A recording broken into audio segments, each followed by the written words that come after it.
El 17 de agosto de 2010, a las 2 de la tarde, el silencio del caluroso salar de Panamint, en el Valle de la Muerte, fue roto por un escalofriante descubrimiento de un grupo de geólogos.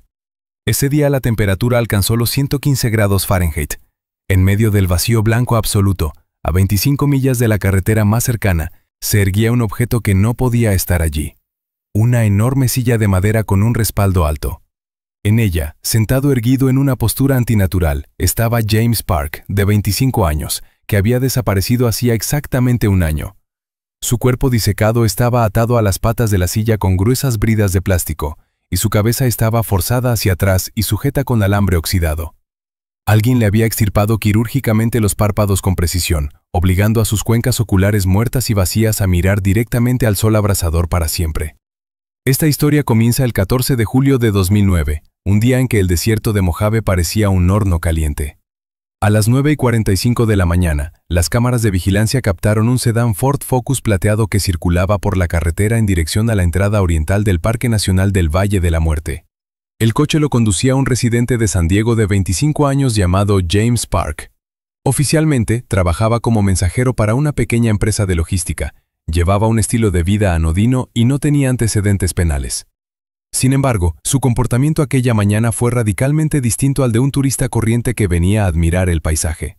El último lugar confirmado donde James Park fue visto con vida fue una gasolinera privada, Desert Mirage Gas and Grill, situada cerca de la frontera con Nevada.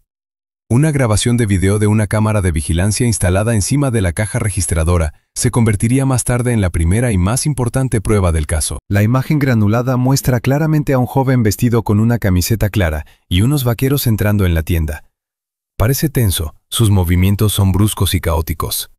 Mientras la cajera pica el recibo, James mira 3 veces hacia la puerta principal y las ventanas, como para comprobar si alguien le observa desde el aparcamiento.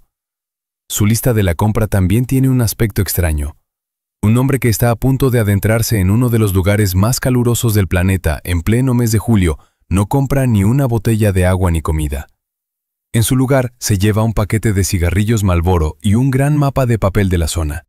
Este detalle confundirá más tarde la investigación, ya que durante la inspección del coche se encontrará en el salpicadero un navegador GPS completamente funcional y encendido. A las 10:20 James Park subió al coche y condujo hacia el cráter de VGB, ignorando las rutas turísticas más populares.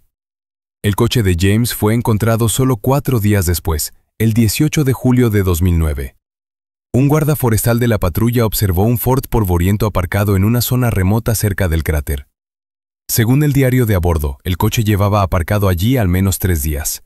Se había convertido en una trampa de metal caliente bajo el sol, que quemaba sin piedad toda vida. El coche estaba cerrado con llave y no había signos de haber forzado la entrada ni de lucha desde el exterior. Cuando los guardas abrieron el vehículo, lo encontraron perfectamente limpio, lo que no encajaba con la imagen del turista desaparecido. En el asiento delantero había una cartera de cuero. Contenía un permiso de conducir a nombre de James Park, varias tarjetas bancarias, pero el compartimento de los billetes estaba completamente vacío. Al lado estaba el mismo navegador GPS. La última ruta trazada no conducía a ningún mirador ni camping, sino a un pequeño aeródromo privado en el estado vecino, a 70 millas de distancia. Era una ruta de escape que nunca se llevó a cabo. El 19 de julio comenzó una operación de búsqueda y rescate a gran escala. Las condiciones eran críticas. La temperatura a la sombra alcanzaba los 118 grados Fahrenheit, y el suelo estaba tan caliente que podía derretir las suelas de goma de las botas. Un grupo de 12 guardabosques, al que se sumaron voluntarios y un helicóptero de la policía estatal, comenzó a peinar el cañón Titus y el páramo circundante. Cada hora de retraso reducía casi a 0 las posibilidades de encontrar al hombre con vida en esas condiciones. Un giro clave en la búsqueda se produjo cuando intervinieron los adiestradores de perros. Los perros, al captar el olor del asiento del coche, guiaron con confianza al equipo de búsqueda lejos del cráter de VGB. Ignoraron los senderos marcados que suelen seguir los viajeros perdidos. En su lugar, el sendero conducía en dirección contraria, a un viejo camino de tierra abandonado que en su día se había utilizado para el mantenimiento de las viñas eléctricas. A 3 kilómetros de la zona de aparcamiento, los perros se detuvieron en medio del camino y empezaron a dar vueltas en círculos. El sendero terminaba abruptamente, como si James Park simplemente se hubiera desvanecido en el aire caliente. No había cuevas ni grietas alrededor en las que esconderse. Los adiestradores de perros afirmaron unánimemente que el objeto se había introducido aquí en otro vehículo. Los forenses no pudieron encontrar huellas claras de neumáticos en la arena, que el viento movía constantemente, que pudieran indicar la marca del coche de los secuestradores o cómplices. La operación de búsqueda duró 2 semanas. Se registraron más de 40 millas cuadradas de desierto. Se revisó cada roca y barranco a poca distancia. Pero el desierto estaba en silencio. Ni un solo trozo de ropa, ni una sola botella de agua, ni rastro de un campamento. El 1 de agosto de 2009 se dio oficialmente por terminada la fase activa de la búsqueda. Se presentó un informe policial como persona desaparecida en circunstancias inexplicables. Los investigadores supusieron que James Park podría haber sido víctima de un accidente o haber desaparecido voluntariamente, fingiendo su desaparición. Sin embargo, ninguno de ellos podía imaginar entonces que el chico no había abandonado el desierto para siempre y que su verdadera historia no había hecho más que empezar. Y esta historia era mucho peor que la muerte por deshidratación. Ha pasado exactamente 1 año y 1 mes desde que el Ford plateado de James Park fue visto por última vez en el aparcamiento cercano al cráter. El 17 de agosto de 2010, un grupo de geólogos de la Universidad de California llegó a uno de los sectores más remotos del Parque Nacional, el Valle de Panamint, una zona que es un gigantesco pantano salino desecado, cerrado a los turistas ordinarios debido a la falta de carreteras y a las condiciones climáticas extremas. Aquel día la temperatura a la sombra alcanzó los 115 grados Fahrenheit, y la superficie de la Tierra estaba tan caliente que el aire caliente creaba constantes distorsiones visuales cerca del horizonte. El objetivo de la expedición era recoger muestras de suelo en la parte central de la depresión, a la que solo se puede acceder con vehículos todoterreno especialmente preparados. Hacia las 2 de la tarde, cuando el sol estaba en su cenit, el jefe del equipo, el Dr. Robert Vance, detuvo el convoy de vehículos. A través de la bruma de aire caliente, divisó con sus prismáticos un extraño objeto oscuro que destacaba sobre el blanco cegador de la sal. No parecía ni un arbusto ni un trozo de roca. La forma geométricamente correcta del objeto parecía completamente extraña en el desierto muerto. El grupo decidió desviarse de la ruta y acercarse al hallazgo. Tras conducir unos 3 kilómetros fuera de la carretera, los vehículos se detuvieron a 15 metros del objeto. Lo que vieron los científicos cuando salieron de los coches fue una instalación surrealista que se había convertido en una escena de una película de terror. En medio de la costra de sal agrietada, en absoluto silencio, se erguía una pesada silla de madera con un alto respaldo tallado. Era una pieza de mobiliario doméstico antiguo y caro, probablemente de roble, que alguien había traído deliberadamente a este lugar desierto. Un cuerpo humano estaba sentado en la silla. Era un hombre, cuyos restos mostraban signos de una prolongada exposición al sol y al viento seco. El cuerpo había sufrido un proceso de momificación natural. La piel se había secado y oscurecido, cubriendo herméticamente los huesos, pero los rasgos generales se conservaban. La postura del muerto era inquietantemente solemne. Su espalda estaba antinaturalmente recta, apretada contra el árbol. Sus manos descansaban tranquilamente sobre los reposabrazos, con las palmas hacia abajo, como si estuviera sentado en un trono. Sus piernas estaban fuertemente atadas por los tobillos con gruesas ataduras de plástico negro industrial que cortaban la carne seca. A los geólogos les llamó especialmente la atención la ropa. La momia vestía harapos sucios cubiertos con una capa de sal y polvo, pero incluso en este estado se podían reconocer los restos de un costoso traje de negocios. No era ropa de turista, ni equipo de senderismo, sino una prenda de marca que sería apropiada en una oficina o en una reunión de negocios, pero no en medio del pantano salino de Panamint. Lo más horrible era la cabeza. Estaba muy inclinada hacia atrás, mirando al cielo. Para mantenerla en esta posición, el desconocido utilizó un grueso alambre de metal. Lo enrolló alrededor del cuello de la víctima y lo atornilló firmemente a la parte superior del respaldo de madera de la silla. Esto impedía que la cabeza cayera sobre el pecho incluso después de la muerte. La cara de la momia estaba vuelta directamente hacia el sol. Cuando uno de los geólogos se atrevió a acercarse, observó un detalle que llenó de horror al grupo. Las cuencas de los ojos del hombre estaban vacías, pero no era el resultado de la descomposición ni de la actividad de las aves. Los bordes de los párpados eran lisos. Alguien había extirpado los párpados y los globos oculares con precisión quirúrgica, antes o inmediatamente después de la muerte. El propósito de este cruel procedimiento era obvio: obligar a las órbitas vacías a mirar fijamente el cegador sol del desierto para siempre, incapaces de cerrar los ojos ni un solo segundo. Los geólogos se pusieron inmediatamente en contacto con los guardabosques por teléfono vía satélite. A las 18 en punto, un equipo de investigación y expertos forenses llegaron al lugar. Se acordonó la zona en un radio de 100 metros. Los expertos trabajaron en condiciones difíciles hasta altas horas de la noche, registrando cada detalle. No se pudo encontrar ningún rastro del vehículo que trajo la silla y a la víctima. Los vientos de la marisma salina borran rápidamente cualquier huella en la quebradiza sal. El propio cadáver fue retirado cuidadosamente de la silla, junto con los grilletes y el alambre, y enviado a la morgue del condado de Inyo para que se le practicara la autopsia. El 19 de agosto de 2010 comenzó el procedimiento de identificación. Como los tejidos blandos de la cara estaban muy deformados por la desecación, la identificación se llevó a cabo mediante una tabla dental. Se tardó menos de 3 horas en comparar las imágenes de la mandíbula del hombre encontrado con la base de datos de personas desaparecidas. El resultado fue 100% seguro. El cuerpo pertenecía a James Park, un turista que había desaparecido 400 días antes. Parecía que el caso había terminado. El hombre desaparecido había sido encontrado muerto. Sin embargo, el informe del médico forense jefe, que llegó a la mesa del investigador el 20 de agosto, lo puso todo patas arriba.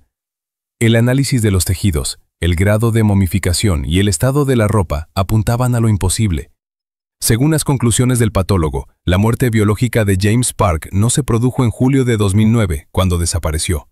El examen estableció que el hombre había muerto unos 3 o 4 meses antes, en la primavera de 2010. Esto significaba que tras su misteriosa desaparición cerca del cráter de VGB, James Park había estado vivo durante otros 8 meses. No fue asesinado inmediatamente. Alguien lo había retenido a la fuerza en otro lugar durante casi un año, lo había alimentado, regado y luego lo había traído aquí, al centro de una marisma salada muerta. Lo había sentado en una silla, le había realizado una horrible manipulación ocular y lo había dejado morir al sol. La pregunta ¿dónde ha desaparecido? Dio paso a otra mucho más aterradora. ¿Dónde ha estado todos estos 8 meses y por qué ha regresado ahora? La respuesta a esta pregunta estaba oculta en los detalles que el experto encontró durante un examen más profundo de los huesos. Queridos amigos, seguimos desentrañando esta espeluznante historia y nos esperan hechos escalofriantes. Antes de adentrarnos en los detalles de la investigación, quiero pedirles un pequeño favor. Por favor, suscríbanse al canal, hagan clic en la campana y dejen un comentario debajo de este video. No se trata de una mera formalidad. Es su actividad la que indica a los algoritmos de YouTube que promuevan este video para que el mayor número posible de personas pueda conocer la verdad sobre este caso. Su apoyo nos ayuda a trabajar en nuevas investigaciones. Volvamos ahora a los acontecimientos de agosto de 2010. El 21 de agosto de 2010, al día siguiente de la impactante conclusión del forense sobre la hora de la muerte, la situación del caso James Park cambió radicalmente. Ya no se trataba de la búsqueda de un turista desaparecido. Ahora era una investigación federal por secuestro y asesinato con agravantes. A la investigación, dirigida por el detective de la policía de Las Vegas, Mark Rodríguez, se unieron inmediatamente agentes de la Oficina Federal de Investigación. El motivo de la intervención de los federales no era solo la forma sádica del asesinato, sino también la nueva información sobre la identidad de la víctima que empezó a salir a la luz durante una comprobación de antecedentes. El detective Rodríguez comenzó con una minuciosa auditoría financiera de la vida de James. Sobre el papel, Park era un mensajero corriente en una empresa de logística con un sueldo de $32,000 al año. Sin embargo, la realidad que descubrieron los investigadores difería notablemente de sus declaraciones de la renta. Resultó que el humilde mensajero llevaba una doble vida. Alquilaba un lujoso ático en una prestigiosa zona de San Diego, con un alquiler de más de $4,000 al mes. En el garaje del complejo tenía asignada una plaza en la que aparcaba caros coches deportivos de fabricación alemana. Todos los vehículos estaban registrados legalmente a nombre de testaferros, los llamados hombres de paja, pero el verdadero propietario y usuario era James. La clave para desentrañar el origen de estas riquezas estaba en el lugar de trabajo del fallecido. La empresa Pacific Blue Logistics, para la que James entregaba oficialmente documentos, llamó la atención del Departamento de Lucha contra el Crimen Organizado allá por el año 2008. Para el mundo exterior, era una empresa de transporte ordinaria que transportaba electrodomésticos entre estados. En realidad, como descubrieron los agentes del departamento, Pacific Blue Logistics servía como una gigantesca lavandería para blanquear el dinero sucio de uno de los mayores cárteles de la droga de México. El papel de James Park en esta estructura era mucho más importante de lo que se pensaba. No era un conductor ni un mensajero. Era un talentoso contable de nivel medio. un confidente responsable del movimiento físico de grandes cantidades de dinero ilegal a través de la frontera y entre estados. Su tarea consistía en garantizar la logística de los flujos de efectivo para que no cayeran en el radar de las autoridades fiscales.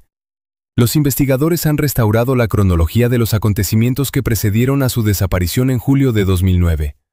Una semana antes de su viaje al Valle de la Muerte, James recibió un encargo especial. Debía supervisar personalmente el transporte de un lote récord de dinero en efectivo, $2 millones en billetes pequeños, desde un almacén de Los Ángeles hasta un punto de transbordo en Nevada. Era una ruta rutinaria para él, pero esta vez James decidió cambiar el escenario. Los detectives llegaron a la conclusión de que la desaparición no fue un accidente ni la tragedia de un turista novato. Fue un robo cuidadosamente planeado. James Park decidió abandonar a sus peligrosos empleadores. Pretendía malversar $2 millones, fingir su muerte en el desierto y desaparecer para siempre. Ahora todas las extrañas piezas encontradas en su coche hace un año han cobrado un nuevo significado. La compra de un mapa de papel en una gasolinera, la ostentosa revisión de las rutas bajo las cámaras, el navegador GPS dejado en un lugar destacado. Todo ello formaba parte de una grandiosa representación. Estas pruebas se dejaron a propósito para convencer a la policía y al cártel de que se había perdido y había muerto en algún lugar de las arenas cercanas al cráter de VGB. El plan de James era audaz. Mientras los guardabosques buscaban su cuerpo en los cañones, él planeaba llegar a un aeródromo privado de Nevada, embarcar en un avión fletado de antemano y volar hacia una nueva vida con el dinero de otros. Lo había calculado todo: el tiempo, las rutas de las patrullas, la reacción de la policía. Estaba seguro de haber burlado al sistema, pero no había tenido en cuenta un factor fatal. El cartel no cree en la desaparición accidental de sus contables junto con $2 millones. Y mientras la policía buscaba al turista desaparecido, este ya estaba siendo seguido por personas completamente distintas que no necesitaban órdenes de búsqueda. Para el detective Mark Rodríguez y los agentes de la Oficina Federal de Investigación, esta etapa del caso supuso un punto de inflexión. La teoría de que James Park era una víctima del desierto acabó por desmoronarse. Solo había una explicación lógica para el comportamiento de los perros rastreadores en 2009. El hecho de que el rastro se interrumpiera bruscamente en medio de un viejo camino de tierra utilizado para el mantenimiento de líneas de alta tensión solo significaba una cosa: el fugitivo ya les estaba esperando. James no caminó hacia ninguna parte, se subió a otro coche. Los investigadores revisaron la facturación del teléfono de James Park un mes antes de su desaparición. Entre las docenas de contactos de trabajo y llamadas a propietarios, identificaron un número sospechoso que aparecía en línea solo a ciertas horas y estaba registrado en una tarjeta SIM de prepago comprada en un supermercado. El departamento técnico de la oficina realizó un trabajo titánico comparando las localizaciones de este teléfono con los movimientos de personas conocidas por la policía. Finalmente, el algoritmo produjo una coincidencia. El teléfono pertenecía a Ricky Vázquez, un delincuente de poca monta especializado en el robo de coches y con antiguos vínculos con el submundo criminal de la frontera. Encontrar a Vázquez fue fácil. Cuando se reabrió la investigación en agosto de 2010, ya estaba en una colonia penal de Arizona, cumpliendo una condena de 5 años por robo a mano armada de una camioneta. El 25 de agosto, el detective Rodríguez llegó a la prisión para interrogarlo. Cuando Vázquez vio a los agentes federales, se dio cuenta de que no se trataba de un caso de vehículos robados. Al principio trató de guardar silencio, temiendo más las represalias del cártel que el tiempo adicional. Sin embargo, cuando los investigadores pusieron sobre la mesa las fotos del cadáver de James Park con una silla en medio de un pantano salado, los nervios del preso cedieron. Aceptó hablar a cambio de un traslado a una prisión de otro estado y de un programa de protección de testigos. La confesión de Vázquez permitió restablecer al minuto la cronología de los acontecimientos del 14 de julio de 2009. Según él, todo se desarrolló según el plan elaborado por James. Vázquez esperaba en su viejo todoterreno en un camino de tierra a 3 kilómetros del cráter VGB. Cuando Park se detuvo en su Ford alquilado, cargó rápidamente 2 pesadas bolsas de lona en el jeep de su cómplice. Vázquez recordó que las bolsas pesaban tanto que la suspensión trasera del coche se hundió notablemente. Eran los mismos $2 millones. Salieron del parque dando un rodeo, evitando cámaras y patrullas, y se dirigieron hacia el norte, a Nevada. Su destino final era la ciudad de Beatty, un asentamiento somnoliento al borde del desierto, utilizado a menudo por los camioneros para pasar la noche. Allí se alojaron en un motel discreto llamado Red Rock Haven. James alquiló la habitación más barata al final del pasillo para no llamar la atención. Según el plan, debían permanecer en el motel 2 días. El 16 de julio, una avioneta debía aterrizar en un aeródromo privado cercano, y el piloto accedió a llevarles a México y de allí a Sudamérica por $50,000. Vázquez recordó que James estaba al borde de un ataque de nervios. Miraba constantemente por la ventanilla, contaba fajos de billetes y se estremecía con cada ruido de un coche que pasaba. Fue en este motel donde se cometió un error fatal que le costó la vida a James. Como genio financiero del cártel, subestimó los conocimientos técnicos de sus jefes. Park estaba seguro de que conocía todos los esquemas de blanqueo de dinero, pero no sabía una cosa.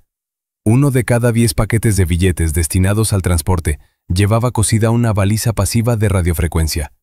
Era el seguro del cártel precisamente para estas situaciones.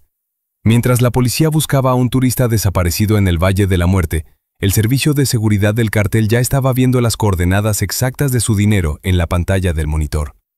El desenlace llegó la noche del 16 de julio. Unas horas antes del vuelo programado. Vázquez se despertó con el ruido de una puerta derribada. 3 hombres vestidos de paisano, pero con chalecos antibalas y portando armas automáticas, irrumpieron en la habitación.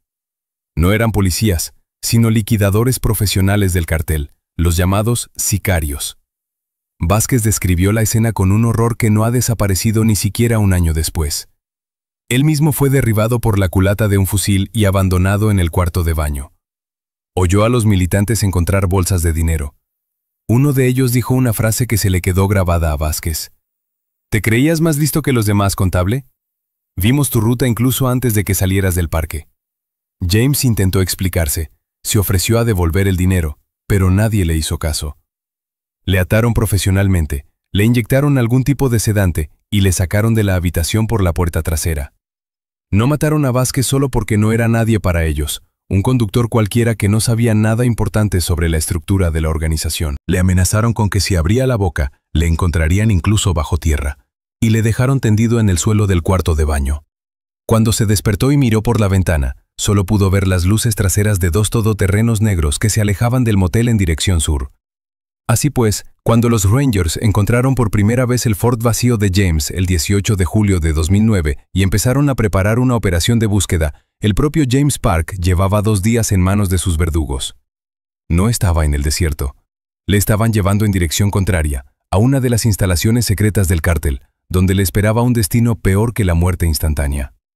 La policía llevaba exactamente 48 horas de retraso, y ahora, conociendo el punto del secuestro, los detectives pudieron rastrear el camino ulterior de los todoterrenos negros que conducía directamente al infierno. El 5 de septiembre de 2010, la oficina del forense del condado proporcionó el informe final de la autopsia, que convirtió este caso de una investigación de asesinato en una crónica de largo y metódico sadismo. El documento de 40 páginas, que aterrizó en el escritorio del detective Mark Rodríguez, contenía datos que destruían por completo la comprensión previa del destino de James Park. El estado del tejido óseo de la víctima se convirtió en testigo mudo de la terrible verdad. La muerte en la marisma salada de Panamint fue solo el acorde final de una sinfonía de dolor que había durado casi un año.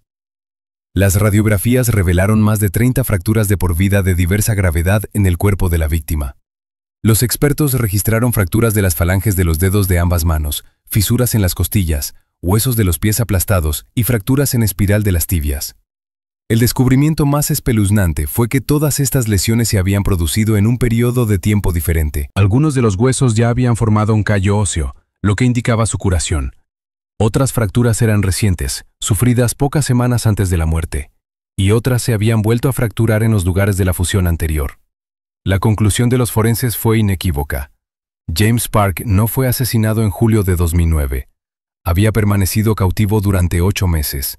Durante todo ese tiempo, le mutilaron metódicamente. Le dieron tiempo para una recuperación mínima. Le mantuvieron con vida con medicación para evitar que muriera de un shock de dolor o de una infección, y luego volvieron a empezar. No se trataba de violencia espontánea. Era el trabajo calculado y a sangre fría de unos torturadores que tenían un objetivo concreto. Paralelamente al trabajo de los expertos, los agentes de la Oficina Federal de Investigación siguieron rastreando la ruta de los todoterrenos negros que se llevaron a James del motel de Nevada. Utilizando la información obtenida por satélite y la de los agentes de las zonas fronterizas, la investigación condujo a una instalación aislada en el desierto de Sonora. Se trataba de un viejo rancho oficialmente abandonado llamado Coyote Creek Compound, situado a solo 8 kilómetros de la frontera con México. Según los documentos, el territorio pertenecía a una empresa fantasma que quebró en los años 90. El 12 de septiembre de 2010, un grupo combinado de fuerzas especiales irrumpió en el rancho. A primera vista todo parecía tranquilo. Una casa en ruinas, maquinaria agrícola oxidada y hierba quemada por el sol. Sin embargo, la verdadera naturaleza del lugar se ocultaba bajo tierra. En una dependencia anodina, los agentes encontraron una entrada camuflada a un sótano equipado con un potente sistema de ventilación e insonorización. Lo que los investigadores vieron abajo parecía una prisión medieval modernizada para los tiempos modernos. Las paredes del sótano estaban recubiertas de espuma acústica para evitar que se escaparan los gritos. En el centro de la habitación había una mesa metálica con sujeciones para las extremidades. Junto a ella había un trípode médico para goteros y un armario con un conjunto de instrumentos quirúrgicos y estimuladores cardíacos.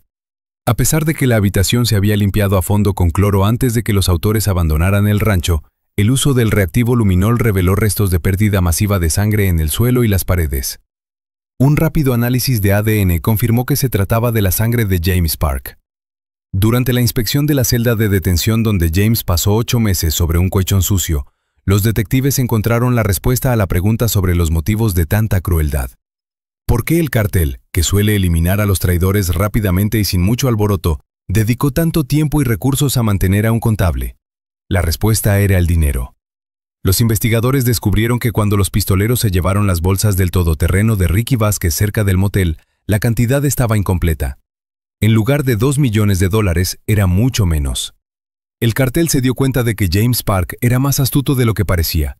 Durante el largo viaje por el desierto, cuando él y Vázquez hicieron una parada aparentemente para realizar tareas de mantenimiento, James se las arregló para coger discretamente parte del dinero, varios fajos grandes sellados en plástico impermeable, y enterrarlo en un lugar al azar en medio de las interminables arenas.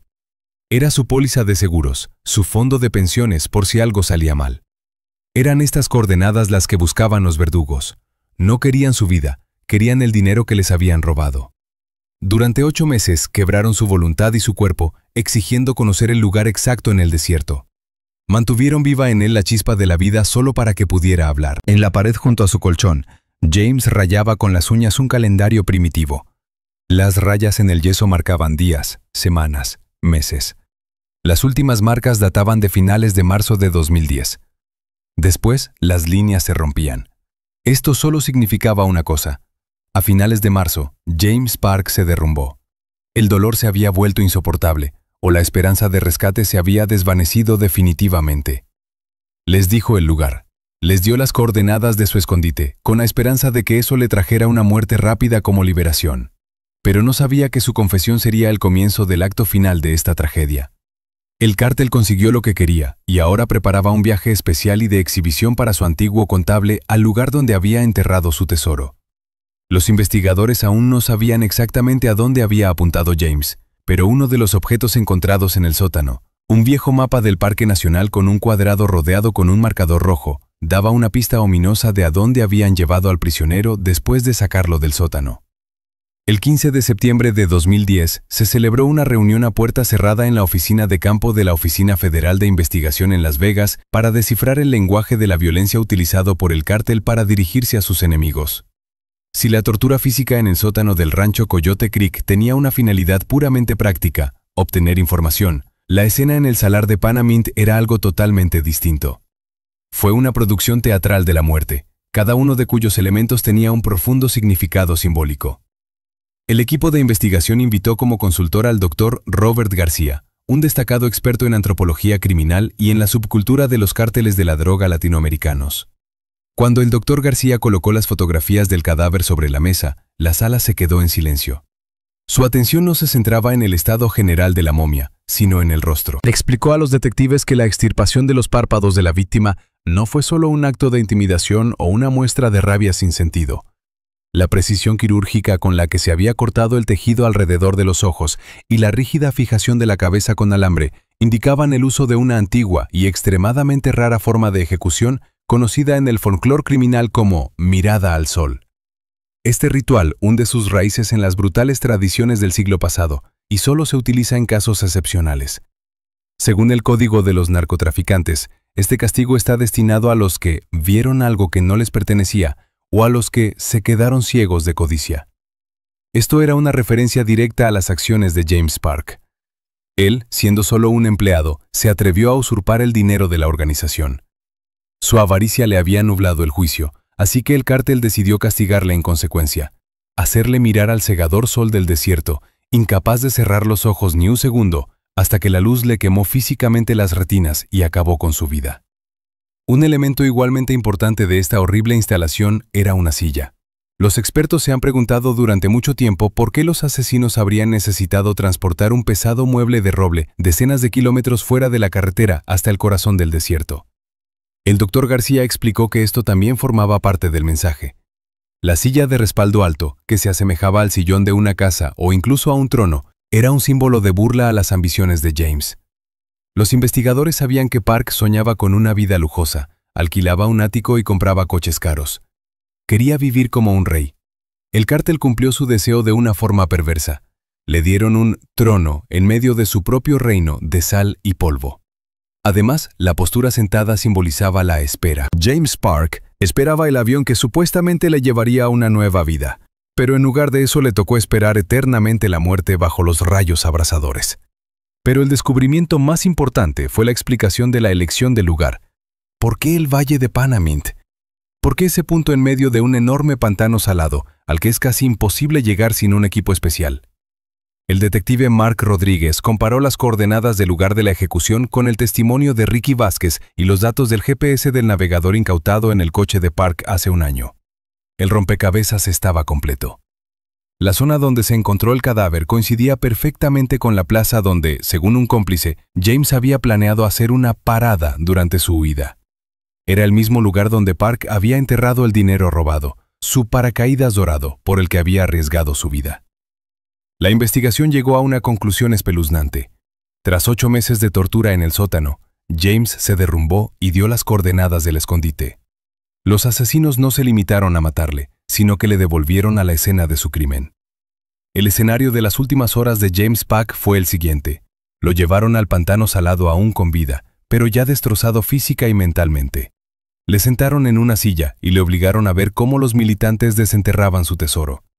No se sabe si el dinero estaba en el pozo en ese momento. Tal vez el alijo estaba vacío porque el viento había movido los mojones, o bien encontraron el dinero y se lo llevaron delante de él para demostrarle la inutilidad de su sufrimiento. En cualquier caso, le dejaron allí, atado, con los ojos muy abiertos, mirando a la fosa vacía o al horizonte infinito, dándose cuenta de que todos sus planes, los 8 meses de dolor, habían sido en vano. Fue un espectáculo de venganza, no para el mundo exterior, sino para el círculo interno del cártel. Cualquiera que conociera los detalles de la muerte del contable se habría dado cuenta de que era imposible esconderse de la organización y de que la muerte no sería solo un final físico, sino un acto de humillación total. Sin embargo, al analizar esta compleja ejecución, los detectives llamaron la atención sobre un detalle técnico que podría haberse convertido en una pista para descubrir a los autores. La organización de una ejecución de este tipo requería una logística compleja. No fue un asesinato espontáneo en el desierto. Era necesario transportar a una persona viva atada, una pesada silla de madera y herramientas a una zona sin carreteras. Para ello se necesitaba un vehículo específico, un todoterreno grande con remolque o una camioneta de carga. Y un vehículo así, avanzando por la carretera hacia el sector cerrado del parque con los muebles en la parte trasera, no podía permanecer invisible. El desierto es vasto y desierto, pero en sus entradas hay ojos que lo ven todo, aunque sus dueños no comprendan el significado de lo que ven. En algún lugar debió de haber un testigo que vio la extraña carga aquella primavera. La investigación del brutal asesinato de James Park, que ya se había convertido en un caso federal, llegó a un callejón sin salida a finales de septiembre de 2010. Los detectives tenían un cadáver, un motivo y un método de asesinato, pero les faltaba críticamente un eslabón que conectara a los autores con la escena del crimen. El desierto tiene una forma de guardar secretos. El viento y la sal habían destruido cualquier rastro de neumáticos en el salar de Panamint, y la falta de cobertura de telefonía móvil en la zona hacía imposible rastrear los teléfonos de los asesinos en el momento de la ejecución.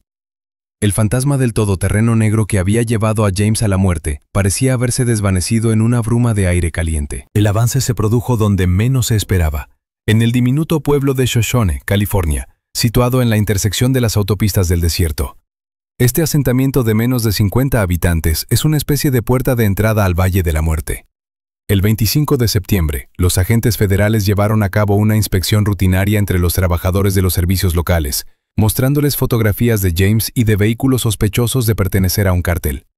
En el Dusty Wheel Diner, un café de carretera donde el tiempo parecía haberse detenido en los años 50, los investigadores encontraron a una testigo cuyo testimonio se convirtió en la clave de toda la operación. Una camarera llamada Sarah, una mujer de 52 años que llevaba más de 20 trabajando en el restaurante, recordó un episodio inusual. Su atención no se centró en la fotografía de la víctima, que nunca había visto, sino en la descripción de la extraña carga. Cuando el detective Rodríguez mencionó la enorme silla de madera encontrada en la escena del crimen, el rostro de la mujer cambió. Dijo que en la primavera de 2010, unos meses antes de que se encontrara el cadáver, había visto exactamente el mismo objeto. Sarah no pudo dar la fecha exacta del calendario, pero recordó que fue a principios de abril, ya que esa semana estaban reparando el aire acondicionado y hacía un calor insoportable. Según ella, hacia las 6 de la mañana, un gran todoterreno negro con los cristales tintados de oscuro se detuvo frente a la cafetería. El vehículo remolcaba un remolque abierto cubierto con una lona, que se había desplazado parcialmente con el viento. En el remolque, entre los montones de residuos de la construcción, barriles oxidados y chatarra, había un objeto que parecía completamente fuera de lugar, una silla alta de madera tallada de roble oscuro. La camarera la recordaba porque parecía una costosa antigüedad que hubiera acabado accidentalmente en un vertedero. Incluso bromeó con el chef diciendo que alguien estaba tirando un trono de conde. El conductor del todoterreno no salió del coche. Solo compró un café para llevar a través de la ventanilla, que estaba bajada unos centímetros, y se alejó rápidamente hacia la ruta 127, que se adentra en el Valle de la Muerte. Tras recibir un marco temporal aproximado y una descripción del vehículo, los técnicos de la oficina iniciaron la titánica tarea de revisar las grabaciones del circuito cerrado de televisión instalado en la ruta 127. Esta era la única arteria pavimentada que conectaba Shoshone con los sectores septentrionales del parque. El 7 de octubre, tras revisar cientos de horas de grabación, un algoritmo informático dio con una coincidencia. En una grabación del 3 de abril de 2010, a las 5:42 de la mañana, las cámaras captaron un Chevy Tahoe negro desplazándose hacia el norte. El coche tiraba de un remolque, y el fotograma congelado de alta resolución mostraba claramente la silueta del respaldo de una silla alta asomando por debajo de la lona. Se trataba de una prueba directa de que ese era el vehículo en el que James Park estaba siendo llevado a su ejecución. Al identificar el remolque y la matrícula del coche, los investigadores descubrieron que el vehículo pertenecía a una empresa de construcción ficticia llamada Sunrise Industries. Esta empresa formaba parte de la misma red de blanqueo de dinero que la empresa de logística en la que trabajaba el fallecido. La dirección legal de Sunrise Industries conducía a un complejo de almacenes en los suburbios de Los Ángeles, que no había sido identificado previamente en la investigación. Ahora, con la fecha del 3 de abril confirmada, los detectives pudieron reconstruir por completo las últimas horas de la vida de James Park. Fue un viaje de ida de 4 horas. Lo sacaron vivo del sótano del rancho, pero probablemente bajo los efectos de fuertes sedantes. Su cuerpo maniatado y mutilado, que había sido torturado durante meses, yacía en la parte trasera de un todoterreno, o peor aún, en el maletero. Los asesinos se tomaron su tiempo. Llevar la silla al desierto formaba parte de un elaborado ritual. Se detuvieron en el pantano salado de Panamint, descargaron el mueble, sentaron a James en él y allí, al aire libre, realizaron la truculenta manipulación quirúrgica de sus ojos. No fue un asesinato en caliente, sino una ejecución a sangre fría prolongada en el tiempo. Le dejaron allí, encadenado al trono, plenamente consciente, condenándole a una muerte lenta por deshidratación y doloroso shock. Las cámaras grabaron el regreso del mismo Chevy Tahoe a última hora de la tarde del mismo día, el 3 de abril. El remolque estaba vacío. La silla y el pasajero fueron abandonados en el desierto. Sin embargo, el análisis del tráfico mostró otro detalle que puso tensos a los investigadores. El todoterreno era seguido a media milla de distancia por otro vehículo, un sedán gris anodino que no había sido visto antes. Este vehículo de escolta no pertenecía a la empresa tapadera, sino a un individuo cuyo nombre era bien conocido por la brigada antidroga, pero que nunca había sido llevado ante la justicia. Parecía que los autores habían cometido un error que finalmente les permitiría llegar hasta quienes habían dado las órdenes, Pero cuando el equipo de incautación se disponía a asaltar el almacén descubierto, se informó de que la señal del rastreador GPS del vehículo sospechoso empezó a moverse hacia la frontera a un ritmo alarmante. El punto final en la investigación del caso de James Park se produjo a principios de enero de 2011. Gracias a las pruebas obtenidas tras la identificación del vehículo de escolta, los agentes federales llevaron a cabo una serie de redadas coordinadas en el sur de California y en la zona fronteriza de Arizona. La operación, que se preparó en estricto secreto, se saldó con la detención de 7 personas. Todos ellos resultaron ser ejecutivos de bajo nivel, conductores, guardas de ranchos y los que cavaron el hoyo en el pantano salino. Sin embargo, no se logró el objetivo principal de hacer justicia. La cúpula del cártel, los que ordenaron el secuestro y la brutal ejecución, desaparecieron. Según los servicios de inteligencia, los organizadores de la trama cruzaron la frontera con México en el otoño de 2010, inmediatamente después de que la información sobre el cadáver encontrado apareciera en la prensa. Los flujos financieros de la empresa tapadera desaparecieron con ellos. Durante los interrogatorios, uno de los militantes detenidos que estaba presente en la salina de Panamint el día de la ejecución reveló los últimos detalles de la tragedia. Su testimonio fue el toque final en este sombrío cuadro. Confirmó que James Park no murió inmediatamente. Su corazón se paró solo 2 días después de que le dejaran atado a una silla. Pasó 48 horas consciente, sufriendo un dolor y una sed inhumanos, bajo la atenta mirada de sus torturadores, que le observaban con prismáticos desde una distancia segura, esperando a que se derrumbara y señalara el dinero. Pero James nunca les dijo dónde estaba escondida la segunda bolsa de lona.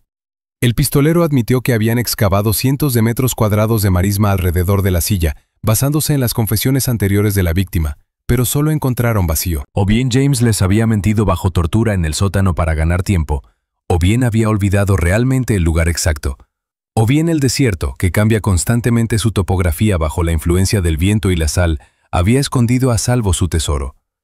El $1.000.000 en efectivo nunca llegó a manos del cártel. Hoy en día el Parque Nacional del Valle de la Muerte sigue viviendo su vida. Miles de turistas acuden aquí cada año para admirar el majestuoso paisaje y tomar fotos espectaculares con las dunas y las marismas saladas como telón de fondo. La mayoría de ellos no tienen ni idea de lo que se esconde tras esta deslumbrante belleza. Para ellos no es más que un parque de atracciones, una aventura exótica.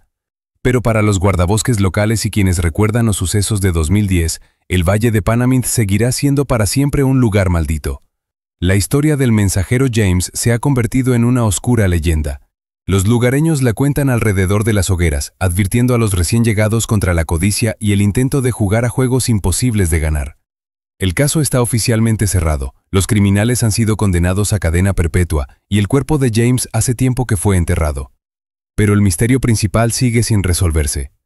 En algún lugar, entre las interminables extensiones de sal caliente, en un sector raramente visitado por las patrullas, aún hay una bolsa de lona llena de dólares. El viento y la arena hace tiempo que la enterraron bajo una gruesa capa de tierra, convirtiéndola en parte del paisaje. Un hombre pagó por este tesoro viéndose obligado a mirar fijamente al sol para siempre, hasta que la luz le abrazó la vida. El desierto se ha llevado el oro y a su dueño, dejándonos solo el silencio y el sol eterno y cegador que conoce la verdad pero nunca la dirá.